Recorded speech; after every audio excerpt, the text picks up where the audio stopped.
Welcome into Rounding the Bases Live, presented by Enterprise Bank and Trust. My name is Joel Goldberg, episode number 52. Hope everyone is having a great Thursday. It's been a really great week here on the podcast, delving into a lot of different topics. And that's one of the things that I really enjoy about this is that I've got the ability to really hit all kinds of different worlds. And some of them I think I know a lot about, others maybe not so much. That'll be today's case, which is to me what makes it even more interesting because my hope is always if I can learn from a guest, I always want to learn from all my guests.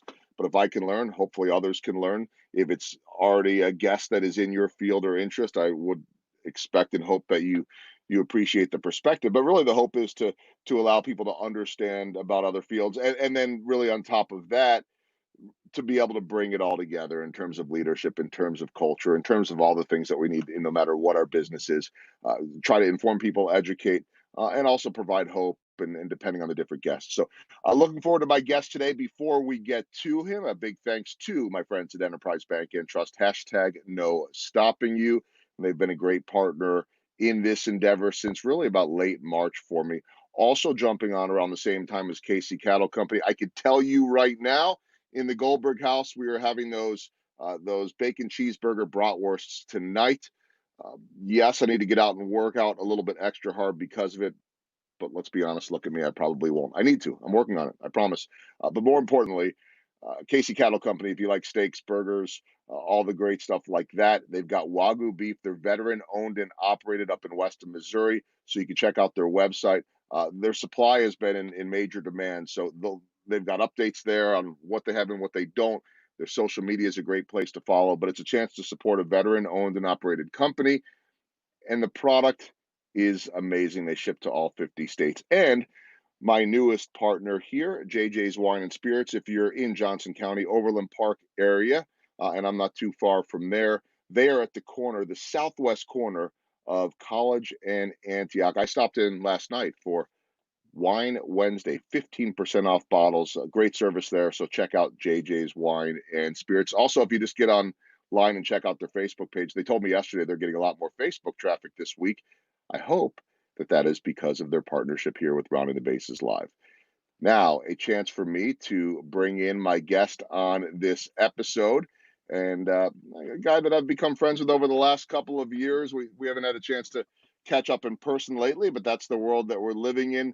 Bill Conway is managing director of CC Capital Advisors here in the Kansas City area. First and foremost, before we delve into a lot of areas that are not my expertise, which is mergers and acquisitions, how are you doing in the midst of all these crazy times? You know, Joel, we're surviving. And so we've all kind of had to, in the Conway household, learn how to, live with one another on a full-time basis. Two parents working from home, four kids, one in college, one in high school, the various emotional elements of, not being able to be with friends and explain why to all four kids is, I think I think with parents, we have it down, and, we're thankful that things are starting to loosen up and we can, resume some level of normalcy. Yeah. So. Yeah, it's different for everyone. I've been careful not to lecture, trying not to judge. I think we're all a little judgmental right now, and I think part of that Mm-hmm. is just being on edge a little bit and the unknown. And obviously, we're hearing from different sources and different things. That's true professionally. That's true personally. I know you can feel everything easing up a little bit. I hope that's for the good. I know that in our household, we really stuck to everything pretty tight and kept a very close circle. Mm-hmm. And now with teenagers, they're we're starting to lose them a little bit, and you hope the right things are. We have exhausted the staying up till 4 a.m. playing Fortnite, and so I bring that up because in some form or another, I know everyone with kids, at least kids that are the ones that we have age wise, Mm-hmm. we all can relate. Yeah, absolutely, absolutely. I don't think there's no manual that's telling us how to get through all this. I think we're navigating by feel, and so we're all doing well. So Yeah. thank Good. you for asking. So Good. Well, no, that's great to hear. And as I keep telling people, the world goes on, and what we have mm-hmm. learned uh, is we've had to make these pivots. I've talked a lot Hmm. about this on this podcast, and most of us have had to work from home. Some are getting back into the office. I Hmm. know for me, I'm hoping that there's a return to baseball next month. But either way, I've been able to do this podcast from right here. You've been able to do your business from Hmm. home. Let's begin with this. Hmm. If you were to have put me on the spot and said, "Okay, Joel, let's go. You're going to talk about M&A right now," I would have said, "Well, I know that's mergers and acquisitions, but I'm not sure if I know a whole lot more about it. I've got some friends in that industry, and I'm always wanting to say, hey, you explain it over me because you know it much better." So for those that are Yeah. watching right now, we've got a wide-ranging audience that may Hmm. not know as much about M&A. Tell us about that. Sure. I mean, when we're asked what we do for a living, we really try to keep things very simple. The world of M&A or mergers and acquisitions, sounds, people are not always don't really understand and know what it means. And so, in order to keep it simple, I kind of go back to, we do four things. I mean, we help organizations and corporations create liquidity events through a sale process of a company or a division. We help organizations, corporations, private and family-owned businesses achieve growth objectives through acquisitions and acquiring companies that are either competitors or maybe in a different vertical market that they want to get into for diversification purposes. We help companies raise money, both debt and equity capital, to facilitate growth, to facilitate perhaps a partial liquidity event. But really, the bread and butter of what we do is what we have coined strategic advisory. And the other, the buy side, the sell side, and the capital raising services that we provide really are based around strategic advisory. If what is the strategy, and that's where it all starts with our organization. And I think that's kind of I won't say it's somewhat unique to us because we start with folks and conversations on strategy. Is that what is the strategy? Is it achievable in the market? Is it can we realize it? Because there's no sense embarking upon a M&A process that's wrapped around a strategy if the strategy is flawed. Mm-hmm. And so really we challenge our clients to think about, if you want to go acquire a business, for example, what's important? What does that look like from not only just a dollars and cents perspective, but culture? Do you have the right bandwidth and the right people in the organization currently today to execute, to absorb another organization? If you're going to sell your business, what's important to you? Is it, I want every last nickel out of the business? Are terms more important? Are there employees that you want to take care of post transaction? Really drill down to what is the strategy? What is important to the decision makers and the stakeholders as part of a process. And then we determine in collaboration with our clients what is possible in a given market, and then move forward from there. What the challenge we have is sometimes, those conversations with clients and prospective clients, we don't always deliver, good and positive news, but we deal in the world of reality, not, what we believe is, not what we believe is possible rather than what the market may or may not believe. So I mean, I tell my kids, they say, "Dad, what do you do for a living?" And I say, "Well, Dad gets paid to tell stories, and we tell stories of companies and organizations." And we're advocates. We really roll up our sleeves and work for our clients to achieve whatever their objectives are. So that's a little. We try to keep life simple when people talk about the world of M&A. So. Yeah, I mean that's a great way to put it too, because I think that for people that wouldn't know, you think mergers and acquisitions, and you start thinking about money, money, money, and of Hmm. course, by the way, everything. I mean, you and I were talking before we went on. Right now, the biggest holdup right now for baseball is money. That's a whole nother issue. Now, I would actually say the health part of it should probably be the most important, but money Hmm. always is there. I mean, it's like for anybody that sits there and ignores the money part, it's always part of it. I mean, Hmm. I don't. I'm not saying it's the most important part. I don't think that it should be often, but it's always there. So let's not act like it is. But to the other side of that, uh, there's a lot. more than just the Hmm. acquisition in terms of dollars. And I think that's what you're saying when you talk about storytelling. Ultimately, this is about taking care of people, as it is in Hmm. most professions. How important is that element of it? And then this will lead to, the pivot and the adjustments made Hmm. during a pandemic, because so much of your business, I would imagine, involves face to face. This is Hmm. face to face right now with what we're Yeah. doing in this day and age. But Yeah. how about the people element to it? You were kind of touching on that and how significant that is in terms of mergers and acquisitions. Yeah, no, it is significant. I mean, we're involved in the middle of a transaction right now that we're, knock on wood, hopefully going to sign, a letter of intent, or excuse me, a purchase agreement late next week. And so, we've had to, virtually do, due diligence in a virtual capacity. We haven't been able to meet with the buyer of this particular entity since early March. And so it's been incredibly difficult to have that human interaction. We have been very diligent. We've had to be very diligent about Zoom meetings and conference calls on multiple times a week with the various participants in this process to really make sure that the right hand knows what the left hand's doing. Mm. And so I think what's exciting for me, and I was just visiting with, I had my first coffee outside Mm. of the office, or virtual. It was a face-to-face meeting this morning with the CEO, first time since March, and we were both musing at the fact that we're this pandemic you're living in has been challenging for a lot of folks, but there are going to be some good things to come out of this. Mm-hmm. One of the interesting things for our world is being able to utilize technology at our disposal to really, enhance the efficiencies of how we operate, how we perform our job, how we interact with people.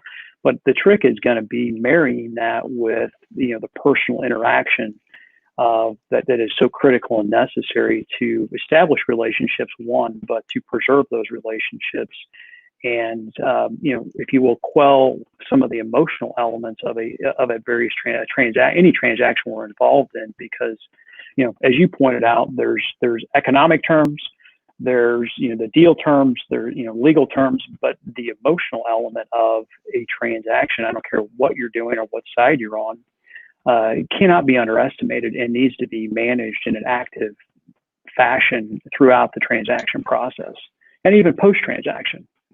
So human interaction is the best way I know to manage that emotional element. So Two-sided question here, okay. just based on what you just experienced today, a real Mhm. live face-to-face coffee. I'm starting to just get back in the last week to doing some face-to-face outdoors if possible, or I Mhm. think I might have had one indoors that was, um, I knew it was going to be at a restaurant where no one was going to be at. Mhm. Now, I felt okay, but and look, we're all at different paces here too. A lot of people have Mhm. jumped right back in. There's obviously so much going on right now, but I'm curious, one, what that was like to be back face to face. I Mhm. mean, you're a guy that lives in the face-to-face world. I know you, Yeah. throughout every single day, Monday through Friday at least.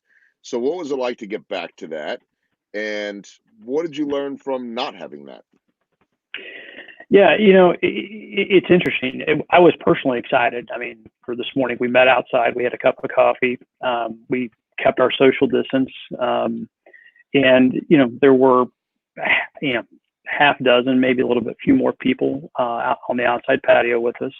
The biggest and the most interesting piece was, keeping our distance, but also keeping our conversation in a confidential manner. Yeah. And so that was somewhat interesting, but so I mean, it felt good. It really did. Through the course of the last several weeks, one of the things I've been racking my brain about is, okay, how is this an opportunity for us to really truly differentiate ourselves in the market, to be there for our clients and prospective clients, be viewed as a resource, but not overstep that bound or that line, if you will, cross that line of being a pest, but checking in with people periodically,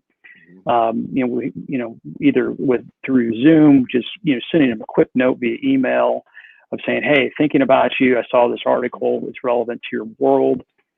Probably one of the most interesting things I heard during this process, and I think it's going to continue on, is everybody sending emails and making phone calls, perhaps having Zoom meetings, but perhaps just record a quick video to somebody that you're trying to get in front of, or that you're a current client. Say, hey, just thinking about you. Let me know how we can help. Certainly understand the challenging times, and looking forward to re-engaging with you all when it's appropriate. And so haven't actually pulled the trigger on that video yet, but that's certainly, I think, coming here in the course of the next several weeks, because travel is very difficult. It's virtually impossible. We've got a client with a board meeting next week in Texas, and I actually looked at flights to be there. To fly into Dallas from Kansas City today, it's incredibly challenging. It's no longer a day trip because of all the the flights that have been canceled. So it's just being there and being empathetic with our clients and prospective clients on where they are, and just say, hey, look, use this as a resource. Let us know what we can do to help you, or help you think through and strategize about where you are today and what the future holds for your business. In my experience in talking to people, even my own personal experiences too, because I love, and I've been talking about this a lot, the empathy piece is huge. There's never been a greater time that we've been alive to be empathetic. To me, empathy is walking in someone else's shoes, or at least being empathetic is easier when you can walk in their shoes. And we all have that ability right now, just because we're all going through something. I mean, everybody's always going through something, but different levels. We're all going through this pandemic, not to mention strife and everything that's going on in this country right now. And there is an opportunity, no matter what field you're in, to unify. So I think that when you talk about opportunity, whether that be the way you're going about things on Zoom, or whether the way you're pivoting because you can't do all the face-to-face, there is a window, there is an opportunity here to get ahead almost. I mean, at times, even for me, it feels counterintuitive. It feels like you're going backwards, but I think if you just sit and wait for it, you're going to be left behind. I think they're great opportunities. Companies are still buying. Companies are still selling. My question on that is, how much has that changed? I mean, they're always going to be buying and selling, but has that slowed down? Has it picked up? And then, of course, you've talked about the pivot and how you're going about things. Sure. But how has that changed?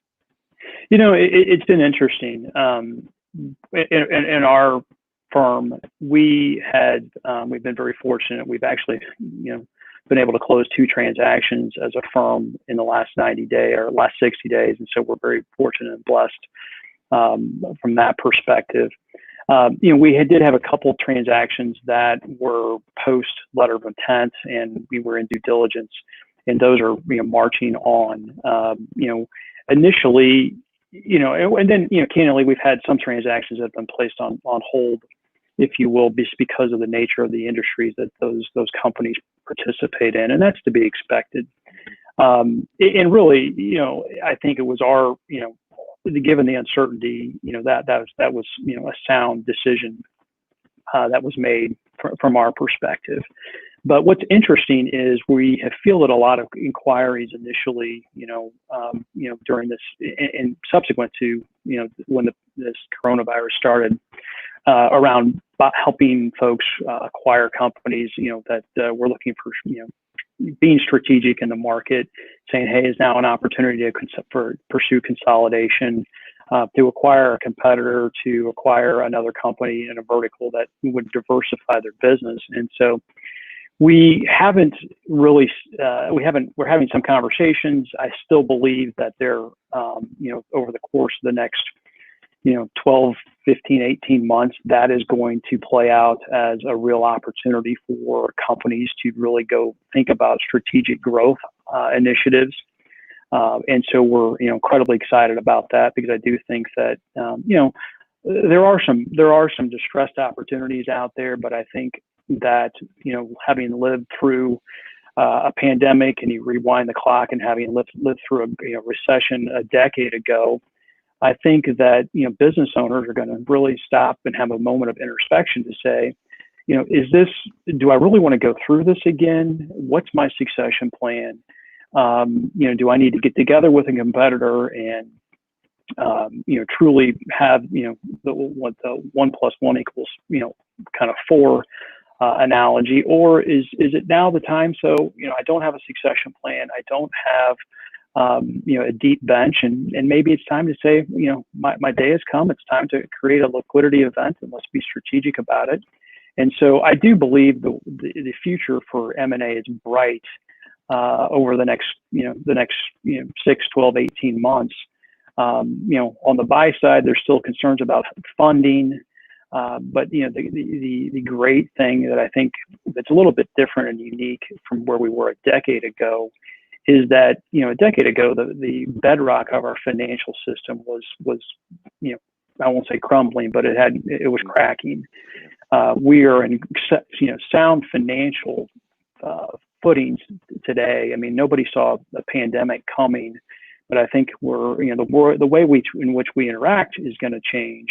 But I don't believe the way in which we operate our businesses, our business owners operate their business, is going to change, from a macro strategic perspective, because I do believe that they're always going to be pursuing growth, growing their business, both top line and bottom line, and really creating value for themselves and the stakeholders through this. So a long-winded explanation for, the world of M&A has, in our perspective, slowed down, but I think it's not, the deals have not gone away. If anything, they've just been placed on hold, if you will. But while there are active conversations going on, and there are active CEOs and boards that are actively looking to grow or divest of a division, or sell themselves, and so it's the phone's still ringing. And our focus is on how we take care of the folks that are currently in the pipeline, but also how to restock the pipeline here as we proceed. So I think it's been interesting just to watch, sort of, and it's not across the board, but for a while, maybe it's changed some. I was taking it like each week from the latter part of March was a little bit different. There was, you could use whichever adjectives you want, but I mean there were moments of panic, and then there was moments of pivot. There was, maybe those aren't adjectives, but it you could feel like it was like a theme week every single week, at least in my world, and selling my services and speaking and all of that. It was, this isn't the right time to reach out to someone, to eventually getting to, wait a minute, we need something now. We're ready. Are you seeing that in your world too? Because to me, June 4th looks totally different than April 4th or even May 4th. No, I would absolutely agree with that, Joel. I mean, when all this broke out and we were all dispatched to go work from home and not leave your house, and I mean, there were some real concerns about, okay, where is this really going to lead?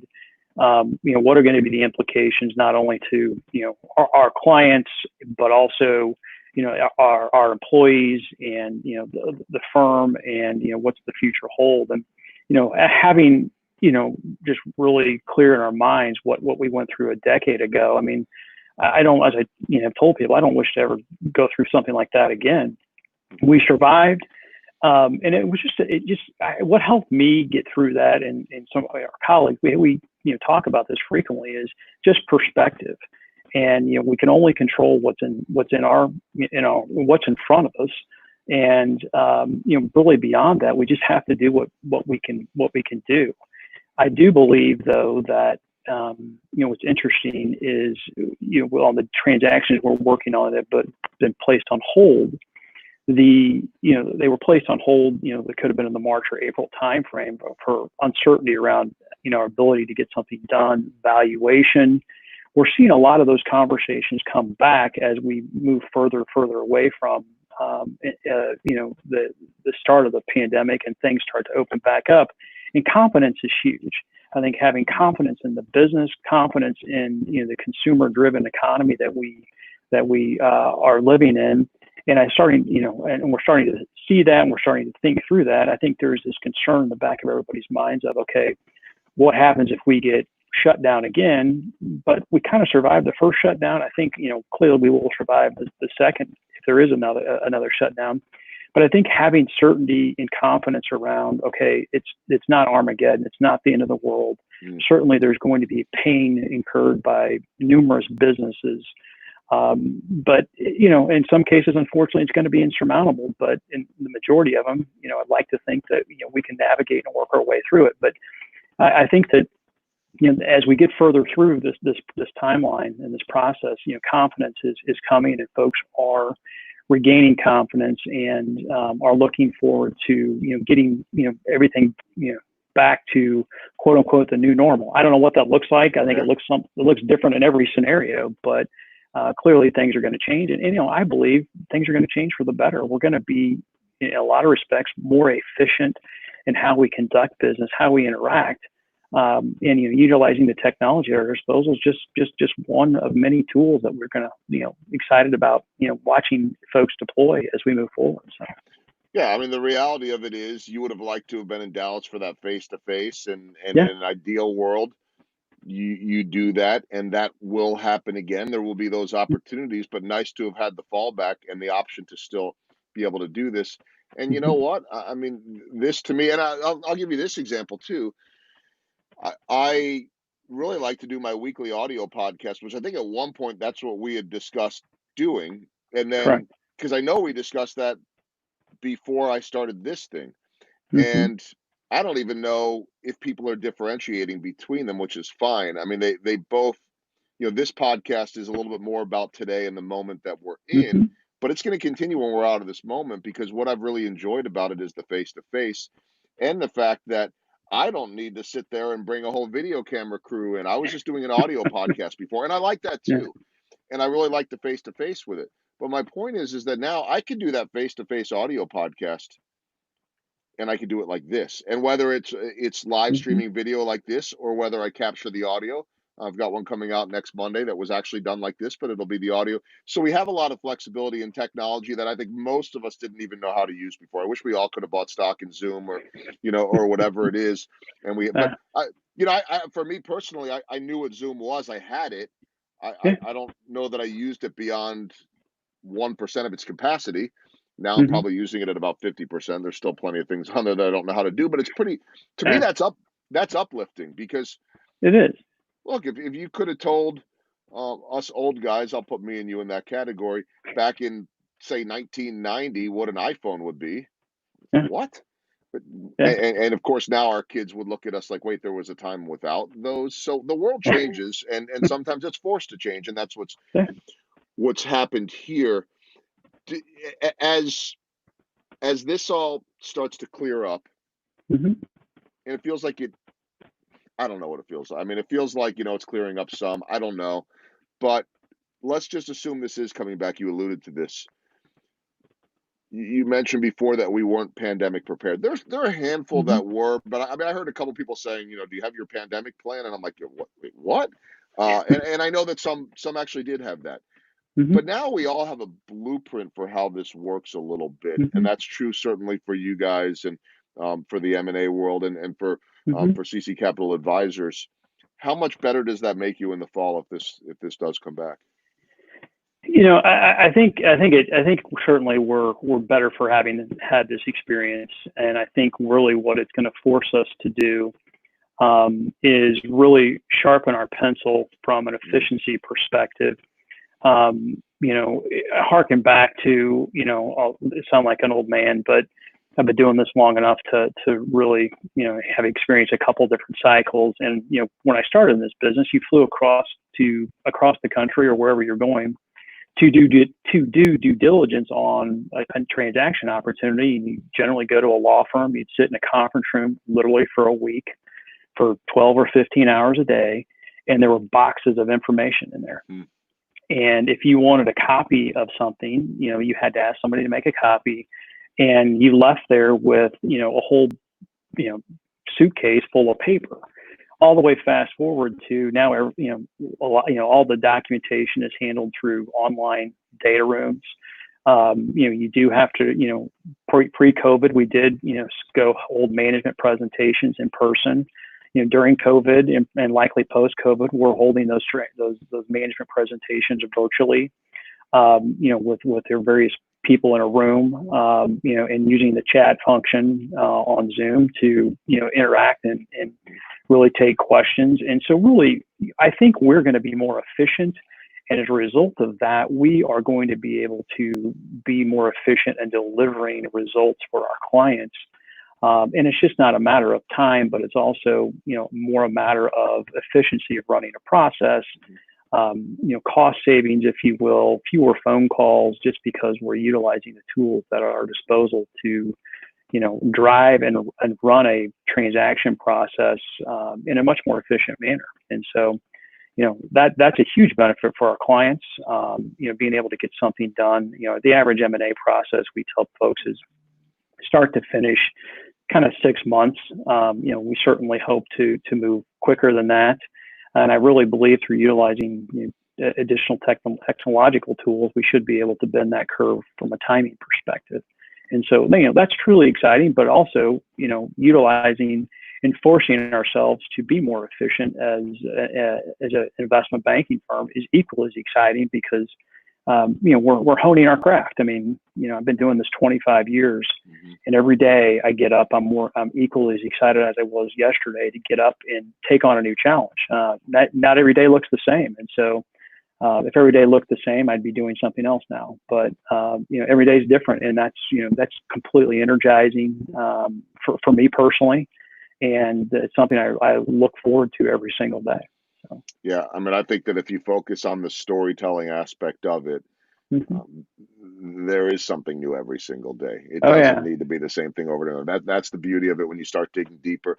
That's where I say that, I'm excited every day I get to go to the ballpark, and hopefully that's soon or Mm-hmm. whatever it looks like, because you don't know what's going to happen. But beyond the wins and losses, they're really cool Mm-hmm. stories to tell. That's what gets me going. That's what gets me going with this. So we'll wrap Mm-hmm. it up with a couple of things. Mm-hmm. First and foremost, and I know that you guys, and you mentioned this, you want to be a resource to your clients, and I'm sure Mm-hmm. beyond that. So certainly folks can follow CC Capital Advisors on LinkedIn or Bill, and Mm-hmm. there's a lot of great information there. What advice do you have right now for your buyers, for sellers, during this time and going forward?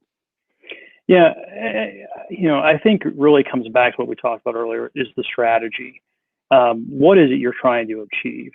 And then engaging with somebody, whether it's us or some other, strategic advisor, to really guide you through what's possible in the market. I mean, there's multiple different, groups, looking to, whether they're private equity or strategic, looking to buy companies. And so if you're looking to exit, what does that look like in today's world? What is really important for you to achieve that objective? And I think, really doing that soul searching is critical. The reality of it is, we touched upon this, economics and valuation are a big part of every transaction.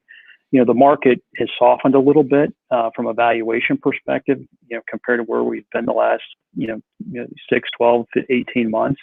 But if you look at it from an historical perspective, and some of it's industry specific, it's now still a really good time to be selling your business. But you still need to figure out what your priorities are and what's important for you. And I would echo the same thing for if you're looking to grow your business through acquisition. Culture is a huge piece of it. How are you going to integrate that? Do you have the human capital that's necessary to operate something at a larger scale? And those are the questions that, irregardless of kind of the time we're in here, you still need to answer. And so the foundational questions haven't changed, despite the pandemic that we're currently experiencing. So that's how our advice really hasn't changed. Right. That's the part that stays consistent. It's Mm-hmm. how you connect with people.